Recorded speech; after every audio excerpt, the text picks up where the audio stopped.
자, 바울이 2차 전도 여행을 마치고 에베소에 잠시 들렀을 때에 유대인의 회당에 들어가서 잠깐이나마 복음을 전한 적이 있었습니다. 자, 그때 회당에서 만난 사람들이 좀 더 오래 머물러서 말씀을 전해달라고 그렇게 바울에게 부탁을 했었어요. 하지만 바울은 하나님의 뜻이면 다시 에베소로 돌아와서 말씀을 전하겠다고 이야기를 하게 되고 떠나게 됩니다. 자, 그 후 바울은 파송교회인 안디옥 교회에 도착해서 전도 보고를 마치고 얼마 지나지 않아서 또다시 3차 전도 여행길에 오르게 됩니다. 자, 그리고 이제 자신이 서원했던 대로 하나님의 뜻을 확인하고 에베소에 이르게 됩니다. 바울은 이 에베소에서 최소 2년 3개월 이상을 머물면서 복음을 전하게 됩니다. 자, 그런데요, 바울이 에베소에 처음 도착했을 때에 침례 요한의 침례까지만 알고 있던 여러 명의 제자들을 만나게 되죠. 자, 그들은 예수님의 십자가와 부활, 성령의 강림에 대해서는 전혀 모르고 있었단 말이에요. 그래서 바울은 그들에게 온전한 복음을 가르쳐 주었고 성령의 임재를 체험할 수 있게 해 주었습니다. 자, 성령의 임재를 경험하고 성령의 은사를 경험한 제자들은 진정한 그리스도인으로서 살 수 있게 되었습니다. 그럼 만약에 성령 없이 성령을 모르고 신앙생활을 하고 있다면 그 사람을 과연 우리는 그리스도인이라고 말할 수 있을까요? 네. 성경에는 어떻게 기록하고 있는가? 로마서 8장 6절에 있는 말씀 같이 읽어보겠습니다. 시작.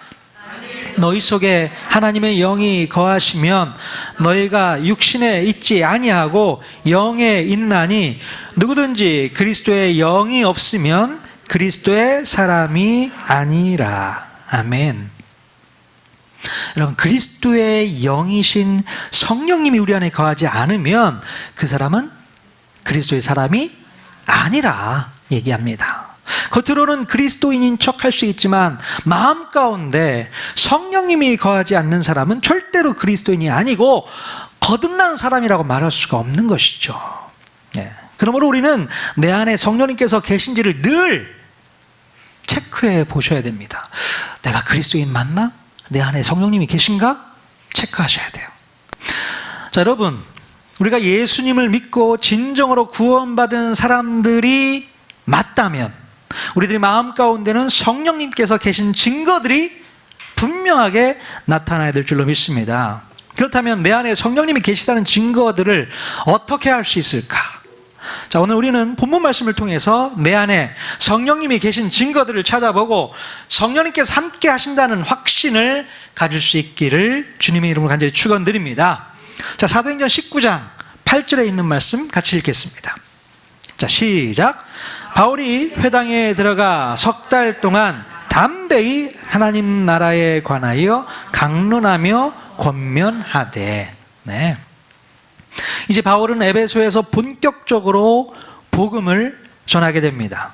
자, 그래서 바울은 늘 그랬듯이 먼저 유대인들을 만나기 위해서 회당으로 들어가게 됩니다. 바울의 전도 전략은 먼저 그 지역 유대인들에게 복음을 전하는 것이었어요. 자, 그러기 위해서 에베소에 살고 있는 디아스포라 유대인들을 만나기 위해서 회당을 찾아 들어갔던 것입니다. 자, 그런데 다행히도 바울이 찾아 들어간 회당에서는 바울을 그렇게 심하게 배척하지는 않았던 것 같습니다. 거의 석 달 동안을 오가면서 바울은 담대하게 하나님 나라에 대해서 가르쳤다라고 기록하고 있어요. 자, 그런데 바울이 유대인들에게 하나님 나라에 대해서 가르쳤다는 것은 바로 구약의 제사장 나라가 끝났다는 것을 가르쳤다는 거예요. 제사장 나라가 끝났다. 모세를 통해 세워진 제사장 나라가 이제 예수 십자가를 기점으로 해서 하나님 나라 안으로 들어오게 되었다는 사실을 가르쳤다는 것입니다. 바울이 유대인들에게 가르쳤던 가장 중요한 핵심 내용이 무엇이었을까? 자, 그것은 바로 구약 성경을 통해서 지금까지 기다려왔던 그 메시아가 바로 예수님이라는 것을 바울이 담대히 가르쳤다는 것입니다. 바로 이 지점에서 지금까지 복음을 접한 유대인들은 크게 화를 내고 분노하게 되잖아요. 아니, 어떻게 예수가 메시아가 될 수 있어? 말이 안 된다라고 생각을 하는 것이죠. 자, 그럼에도 불구하고 지금 바울은 유대인들에게 이 복음의 말씀을 담대히 증거했다, 그렇게 표현하고 있습니다. 자, 그러면 바울이요, 이 복음의 말씀들을 유대인들에게 담대히 전할 수 있었던 이유는 무엇이었을까요? 바로 성령님께서 자기와 함께 계시다는 것을 분명히 알고 믿었기 때문에 담대할 수 있었던 것입니다. 아멘. 자, 그러면 바울이 복음을 전하면서 담대하지 않았던 적도 있었을까요? 네, 있었습니다. 언제 그랬습니까? 바로 고린도 지역에서 처음 복음을 전할 때에 바울이 어떤 마음이었는가? 자, 고린도서 2장 3절 말씀 같이 읽겠습니다. 시작. 내가 너희 가운데 거할 때에 약하고 두려워하고 심히 떨었노라. 예. 바로 이 마음이 고린도에 처음 들어갔을 때의 사도 바울의 심정이었습니다. 자, 그러면 바울은 고린도 지역에서 왜 이런 마음을 가졌던 것일까요? 자, 바울이 고린도 지역으로 오기 전 아덴 지역에서 복음을 전했을 때를 우리가 한번 생각해 봐야 됩니다. 바울은 자신의 예상과는 달리 아덴에서는 복음 전파가 쉽지 않음을 깨닫게 됩니다. 바울은 처음에 아덴이라는 도시가 철학과 지성의 도시였기 때문에 그들이 가지고 있는 코드를 가지고서 접근을 하면 큰 성과가 있을 것이라고 예상을 했었습니다. 그러나 그 어떤 지역에서보다도 성과가 없었고 복음을 전하기가 가장 힘들었다는 거예요. 자, 그래서 바울은 마음이 약해진 상태에서 두렵고 떨리는 심정으로 고린도에 오게 되었던 것이죠. 자, 바울이 아덴에서 자신의 철학과 지식을 앞세워 전도하려고 했지만 결국 그것으로는 복음을 전할 수 없다는 것을 크게 깨달았던 것입니다. 자, 그러던 어느 날 밤에 우리 주님이 환상 중에 나타나셔서 두려워하지 말고 침묵하지 말고 말해라 라고 격려해 주셨어요. 자, 이때부터 바울은 복음을 전할 때에 자신의 지혜의 말로 하지 않고 오직 성령님께 의지하기로 작정했던 것입니다. 그래, 맞아. 주님이 나와 함께 하시지, 나와 동행하시지, 침묵하지 말고 말해라.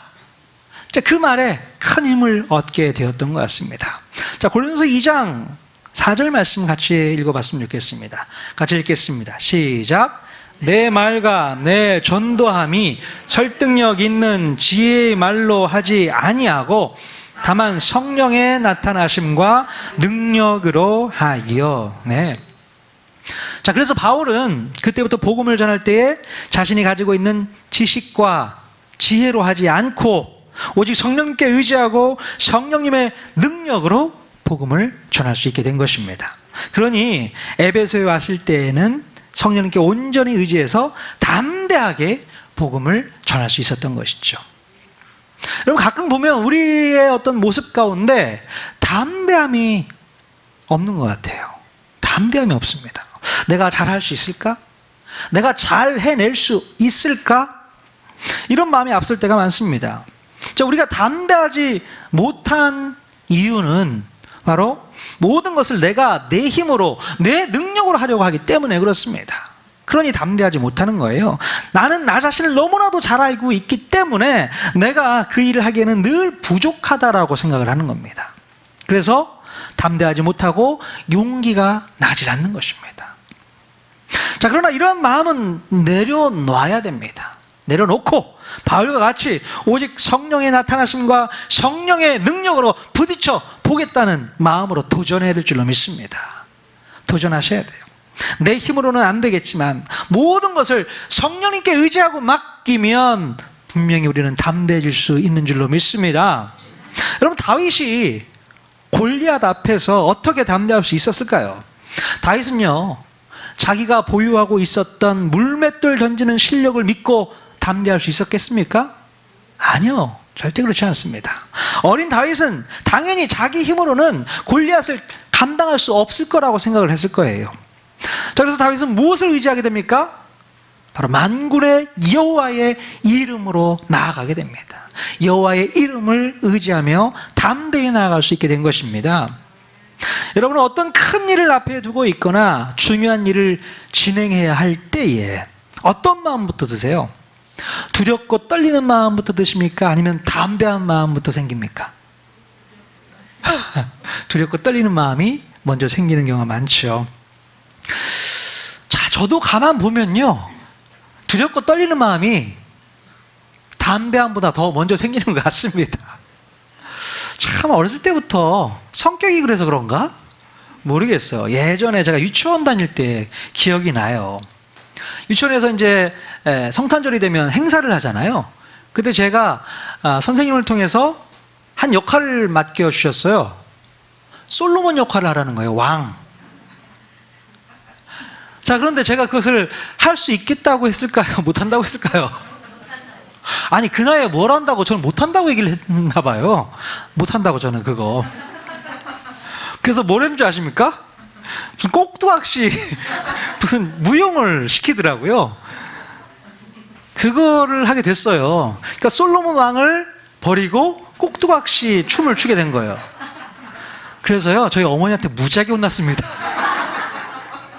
유치원 때 기억이 지금도 나는 거 보면 마음 가운데 큰 상처가 있었던 것 같아요. 아니, 또 그렇잖아요. 부모님 입장에서는 우리 아들이 왕 노릇하면 얼마나 좋습니까?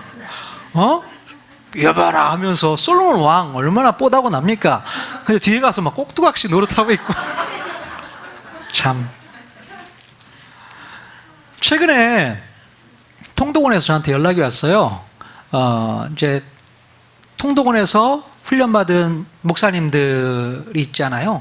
렉처러 코스를 밟고 지금까지 잘 준비하셨던 분들을 이렇게 뽑는 겁니다. 전국적으로 한 100여 명 뽑아서 뭘 하냐면 다른 목사님들을 가르치는 그런 강사 역할을 하게 하는 거예요. 저한테 그런 요청과 제의가 들어왔습니다. 자, 그런데 또 순간 또 제가 담대한 마음이 안 생겨요. 아니, 제가 목사가 목사를 가르친다고요? 그것도 성경을 가르친다고요? 쉽지 않은 일일 것 같은데. 그러면서 머뭇머뭇했던 기억이 최근에 있습니다. 하지만 한번 해보겠습니다. 그렇게 순종을 했죠. 그래도 아직 막 마음이 떨려요.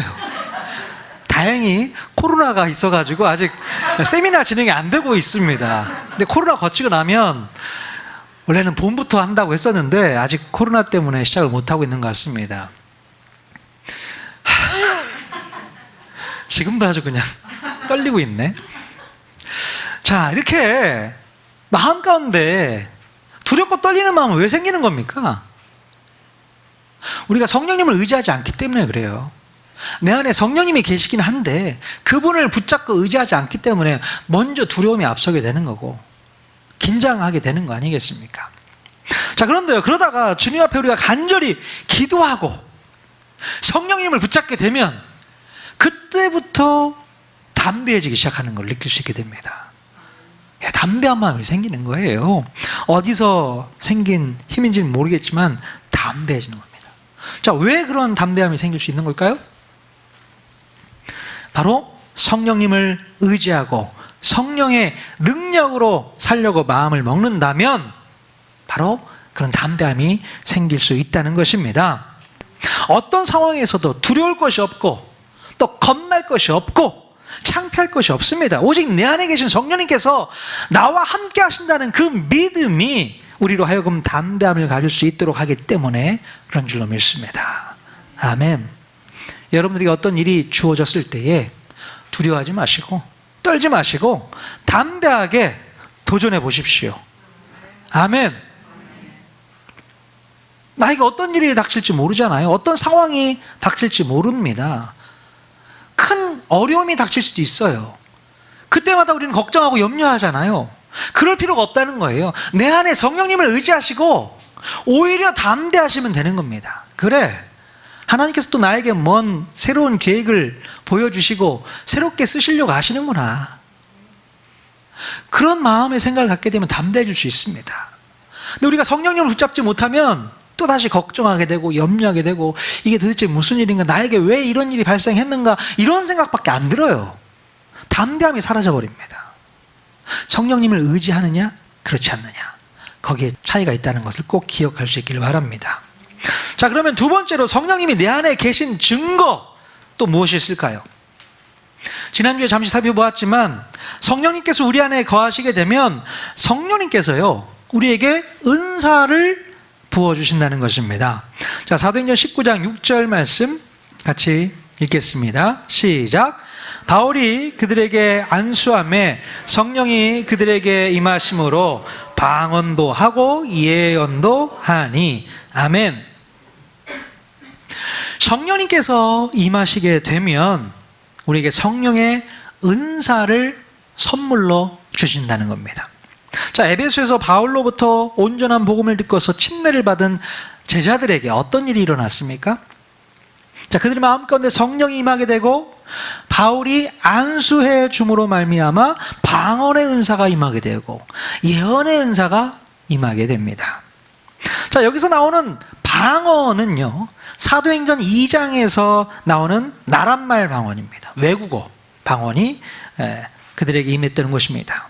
성령님께서 그들에게 그런 방언을 주신 이유는요, 자, 그 당시 에베소 지역에 머물러 있는 몰려오는 수많은 족속과 민족들에게 효과적으로 복음을 전할 수 있도록 주신 성령님의 선물이었습니다. 자, 그때 당시 에베소는요 로마 제국의 4대 도시, 그렇게 엄청난 스케일을 갖고 있는 도시였어요. 온 족속 민족들이 다 몰려드는 겁니다. 에베소 지역으로. 상업이 발달해 있고 문화가 발달해 있는 그 장소에. 그러니 수많은 사람들이 오니까 바로 사도행전 2장에 나왔던 것처럼 제자들에게 방언의 은사를 주셨던 것입니다. 예. 자, 또 그들에게요 예언의 은사가 임하게 되는데요. 자, 여기서 말하는 예언은요 우리가 흔히 알고 있는 것처럼 미래를 알아보는 그런 예언을 말하고 있지 않습니다. 예언, 자, 한자를 통해서 보면 또 차이가 나는데요, 여기서 말하는 예언은요 미리 예자가 아니고 맡길 예자를 쓴다는 거예요. 예, 예금할 때 예자 쓰잖아요. 바로 그 맡길 예자를 쓴다는 겁니다. 그러니까 예언이라는 것은 말씀을 맡긴다, 그런 의미예요. 성경에서 쓰는 예언이라는 거는. 근데 우리는 예언하면 미리 먼 미래를 예측한다라는 것만 생각을 하잖아요. 그렇지 않습니다. 성경의 예언자들은 말씀을 맡은 자로서 하나님 말씀을 선포하는 자들이었어요. 그 소리가 분명히 알아야 됩니다. 자, 그러므로 예언이라는 것은 하나님의 말씀, 우리에게 주어진 말씀을 통해서 과거를 해석하고 또 현재를 분별하고 미래를 예측하면서 자신과 타인의 삶을 하나님 앞으로 바로 세우는 것, 이것이 바로 예언인 줄로 믿습니다. 네. 그러므로 여러분들 모두는요 하나님의 말씀을 맡은 자로서 예언의 은사가 임하기를 주님의 이름으로 간절히 축원드립니다. 예언의 은사가 있어야 돼요. 특히 저 같은 설교자들은 이 예언의 은사를 받아야만 설교를 수월하게 할 수 있습니다. 예, 하나님 말씀을 가지고 일단 과거를 해석할 수 있어야 돼요. 성경에 보면 과거에 어떤 일이 있었는지를 충분히 알 수 있게 되거든요. 그리고 그것을 기반으로 해서 현재를 분별할 줄 알아야 됩니다. 예, 그리고 미래까지 예측을 해서 저뿐만 아니라 모든 성도들 한 사람 한 사람을 하나님 말씀 앞에 바로 세우는 역할을 해야 되는 거 아니겠습니까? 이게 바로 설교자의 의무이고 사명이에요. 그래서 예언의 은사가 임해야 되는 것입니다. 자, 그런데 여러분 모두에게도 예언의 은사가 임하기를 원합니다. 여러분 스스로 삶을 살아갈 때도요 하나님 말씀을 읽어 나갈 때 이 말씀을 통해서 과거가 해석이 되는 겁니다. 그리고 우리의 삶 가운데 현재를 분별할 수 있는 거예요. 그리고 미래도 예측할 수 있는 그런 놀라운 능력들이 우리 안에 있어야 될 줄로 믿습니다. 통성경 길라잡이 여러분 계속 잘 따라오고 계십니까? 잘 공부하십시오. 성경을 잘 공부하십시오. 그러면 예언의 은사가 여러분들에게 다 있게 될 줄로 믿습니다. 미래를 예측하라는 얘기가 아닙니다. 말씀을 나에게 맡겨주셔서 그 말씀을 내밀 수 있어야 되는 거 아니겠습니까? 내 주변에 어떤 친구가 예를 들어서 나에게 찾아왔어요. 내가 이렇게 힘들고 어려워. 어떻게 하면 될까? 그러면 말씀을 딱 피는 거죠. 야, 여기 봐봐, 말씀에 이런 말씀이 있어. 너에게 딱 어울리는 말씀 같아. 말씀을 내미는 것, 이게 바로 예언인 겁니다. 그 말씀을 듣고 힘이 되고 능력이 되는 거 아니겠습니까? 자, 여러분 가정마다 이제 신방을 앞으로 이제 하게 될 텐데요. 신방할 때 말씀을 가지고 가잖아요. 아무 말씀이나 펴들고 설교하는 게 아닙니다. 기도를 먼저 하는 거잖아요. 가정마다 그 가정을 위해서 기도하잖아요. 그럼 그 가정에 맞는 말씀들을 저에게 주시는 거예요, 주님이. 그 말씀을 선포하는 것이죠. 이게 바로 예언입니다. 그 예언의 은사가 저와 여러분 모두에게 다 임할 수 있기를 주님의 이름으로 간절히 축원드립니다. 자, 바울이요, 이렇게 석 달 동안 회당에서 말씀을 선포했는데요. 회당에서 말씀을 들은 유대인들 중에는 마음이 굳어져서 순종하지 않고 복음을 비방하는 사람들이 생겨나기 시작했습니다. 그래서 바울은 회당에서 말씀을 전하는 것을 멈추고 제자들을 따로 세워서 두란노 서원에서 말씀을 가르치게 됩니다. 자, 두란노 서원이란 요즘 말로 말하면 두란노라는 사람이 운영하는 학원 같은 곳이에요. 예. 자, 바울은 이 두란노라는 사람이 운영하는 학원 장소를 빌려서 두란노가 사용하지 않는 그 시간대에 거의 매일 제자들과 함께 모여서 말씀을 가르쳤던 것입니다. 자, 보통 그 지역은 낮에는 날씨가 무척 무덥기 때문에 뜨거운 오후에는 모두가 일하지 않습니다. 잠시 쉬는 시간이 있어요. 그래서 아마도 사람들이 일하지 않는 낮 시간을 이용해서 그들이 매일 모였던 것 같습니다. 자, 그러기를 2년 동안 매일 모여서 성경을 공부했다면 그들이 실력이 어땠을까요? 엄청났겠죠. 2년 동안 매일 모여서 한 4-5시간씩 성경을 배웠다. 그러면 끝내주겠죠. 자, 사도행전 19장 10절 말씀 같이 한번 읽어보겠습니다. 시작. 2해 동안 이같이 하니 아시아에 사는 자는 유대인이나 헬라인이나 다 주의 말씀을 듣더라. 네. 두란노 서원에서 말씀을 배웠던 제자들을 통해서 예수 그리스도의 복음은 에베소 지역을 넘어서서 소아시아 전역으로 전파되는 놀라운 성과를 거두게 됩니다. 방언의 은사와 예언의 은사를 받은 제자들이 이제 더욱 견고한 하나님의 말씀으로 장착이 되니까 놀라운 성령님의 역사가 그들을 통해서 일어나게 되었던 것이지요. 자, 두란노 서원에서 바울로부터 2년 동안 말씀을 배운 제자들은 성경에 대한 해박한 지식을 가지고 거기서 멈춰 있질 않았어요. 내가 성경을 이만큼 알아, 뿌듯해하면서 거기서 멈춰 있지 않았다는 거예요. 성경을 기록하신 성령님의 뜻대로 주님의 복음을 증거하는 일에 최선을 다하게 됩니다. 예. 자, 그러므로 우리 마음 가운데 성령이 계신 증거 가운데 또 하나는 바로 하나님의 말씀, 이 복음을 증거하고 싶은 마음, 증거하고 싶은 열망이 생기는 것, 이것이 바로 성령님이 내 안에 있는 증거라는 것을 분명히 깨달을 수 있길 바랍니다. 성경을 배우고 성경을 깨닫게 되면 누구한테라도 이것을 알려주고 싶은 거잖아요. 그래서 오늘 목사님 설교 말씀을 들었는데 내가 참 너무 은혜가 되었어. 그러면 그 설교 말씀을 다른 사람들에게 또 보내주고 싶은 마음도 있잖아요. 그게 안에 그 내 마음 가운데 성령님이 계시다는 증거고요. 또 내가 직접 복음을 증거하는 것도 성령님이 계신 증거인 줄로 믿습니다.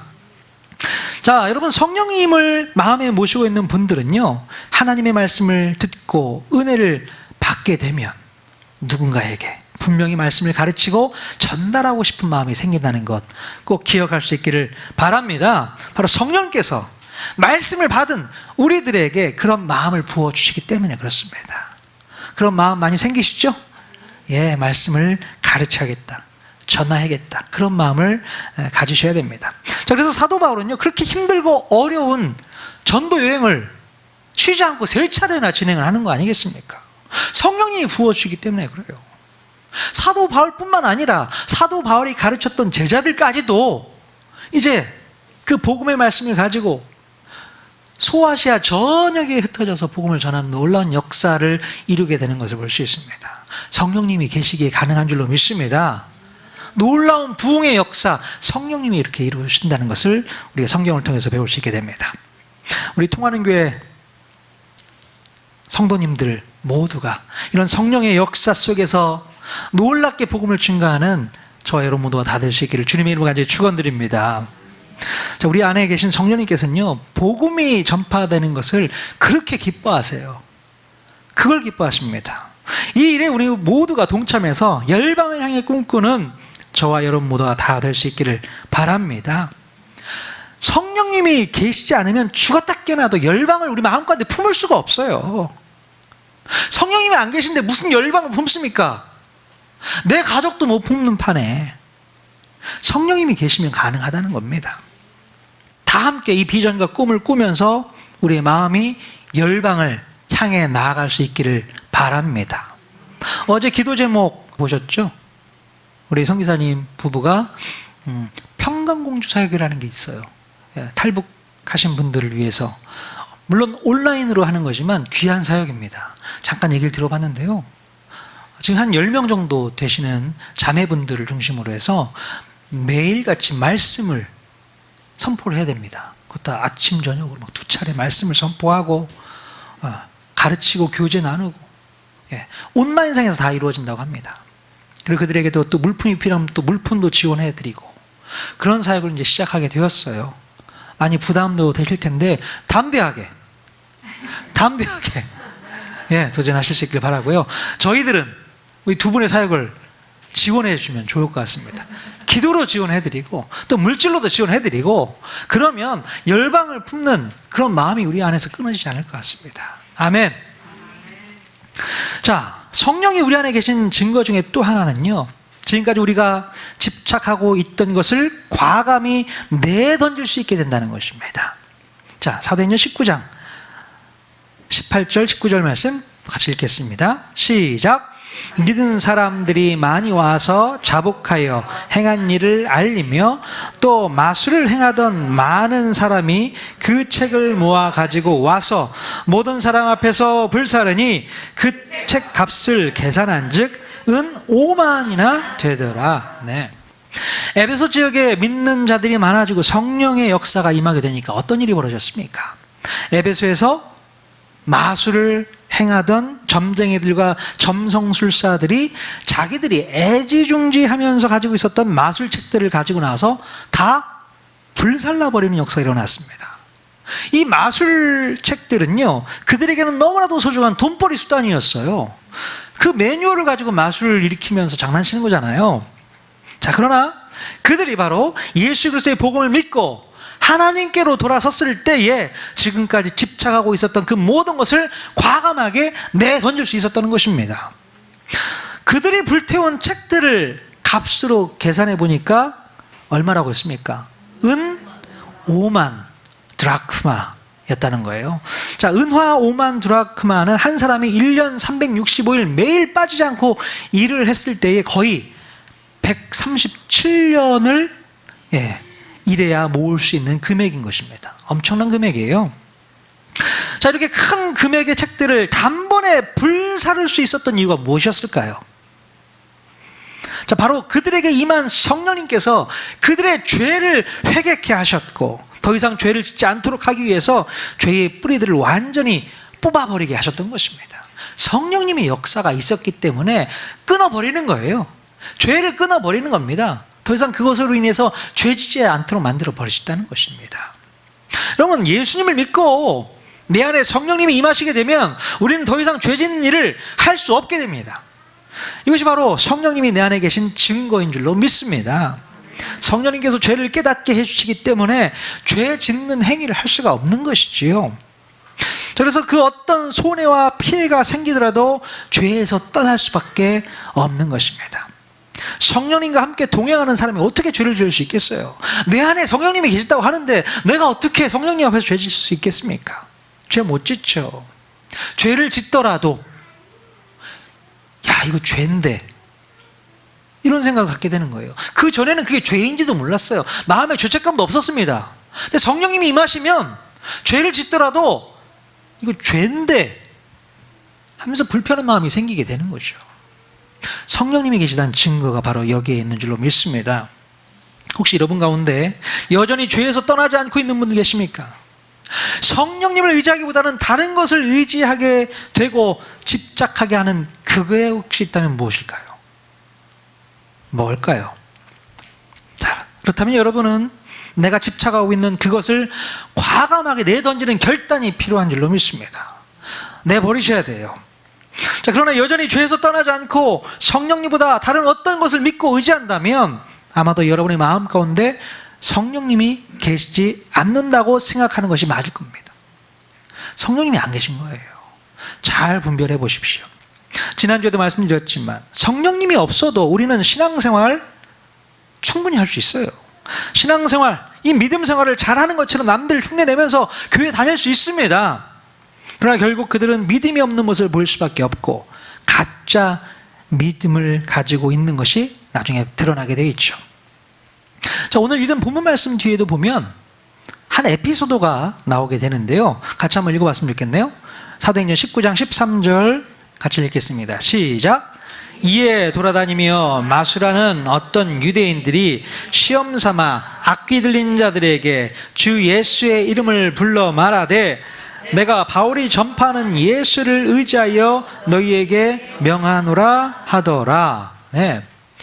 자, 에베소에서 바울이 전도를 하면서 병을 고치고 귀신을 쫓아내는 장면이 그 뒤에 기록되어 있는데요. 자, 물론 그것은 바울의 능력이 아니었고 하나님께서 바울의 손을 통해서 이루어진 놀라운 능력이었습니다. 자, 그런데 그때 그 모습을 지켜봤던 유대인 무당들이 바울을 흉내내는 겁니다. 자, 그래서 시험 삼아 악귀가 들린 사람들에게 축사를 하게 되죠. 자, 어떤 결과가 나오게 될까요? 사도행전 19장 15절 16절 같이 읽겠습니다. 시작. 악귀가 대답하여 이르되 내가 예수도 알고 바울도 알거니와 너희는 누구냐 하며 악귀 들린 사람이 그들에게 뛰어올라 눌러 이기니 그들이 상하여 벗은 몸으로 그 집에서 도망하는지라. 네. 유대인으로서 무당 노릇했던 스게와의 7 아들들은 바울같이 성령님의 역사를 똑같이 흉내내면 그런 능력이 나갈 줄 알았던 것 같아요. 자, 그러나 그들의 마음 가운데 성령님이 계시질 않으니 그런 역사가 있을 수 없는 것이겠죠. 오히려 악기 들린 사람이 그들에게 뛰어올라 눌러 이기니 그들이 상하여 벗은 몸으로 도망가는 일이 발생하게 됩니다. 참 어처구니 없죠. 여러분, 하나님의 능력은 절대로 내가 만들어내는 것이 아닙니다. 오직 내 안에 계신 성령님께서 내 손을 통해서 역사하는 것인 것을 믿으셔야 됩니다. 그러니 아무리 성령님이 계신 것처럼 비슷하게 흉내를 내어도 안 계신 티가 나는 거예요. 안 계신 티가 납니다. 여러분, 마음 가운데 성령님이 안 계신 티를 내지 않으려고 굳이 노력하지 말고 성령님께서 임재해 주시고 내주해 주시기를 간절히 기도하십시오. 그게 문제입니다. 그러면 그때부터 성령님께서 여러분 마음 가운데 내주해 주시고 성령님께 사로잡혀서 우리가 살게 될 줄로 믿습니다. 여러분 안에 성령님이 내주하시면 티가 확 난다니까요. 어떤 티가 난다고요? 첫 번째, 사람이 담대해질 수 있습니다. 담대해질 수 있어요. 두 번째는요, 성령의 은사들이 임하게 됩니다. 내 안에 성령님이 귀한 선물을 주세요. 그 선물을 통해서 교회를 섬기는 일을 해야 되겠죠. 세 번째는요, 말씀을 가르치고 전파하는 일이 일어나게 되고요. 네 번째는 지금까지 집착하고 살았던 모든 것을 내던지고 오직 주님께만 집착하게 만들어버려요. 성령님이 계신 증거랍니다. 이런 티가 확 나야 돼요. 성령님께 집착하는 티가 나야 되는데 성령님께 집착하기는커녕 다른 것에 의지하고 다른 것을 집착하고 있다면 성령님이 안 계신 거죠. 성령님을 의지하지 않는 거죠. 이렇게 성령님께서 내 안에 계신 티가 확 나는 저와 이런 문화 다 될 수 있기를 바랍니다.